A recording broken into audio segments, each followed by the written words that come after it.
এটা কত চাইতেছেন? 82। এটা 82,000 টাকা চাইতেছে। আরেকটা গরু এখানে দেখা দিচ্ছে গাবি লাল ও হাড্ডি সার।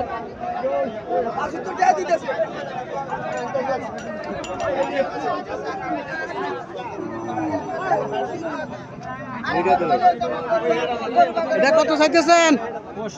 65। আরে না, এটা 65,000 টাকা চাইতেছে।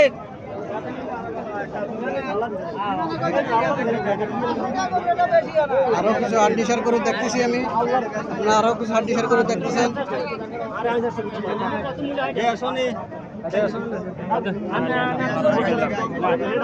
মুরগি কত চাইতেছেন? এটা বেচা কত বেচা হয়েছে? 52। এই গাভিটা 52,000 টাকা বিক্রি হয়েছে বাছুর সহ। বাছুরটাও দেখার মতো একটা বাছুর।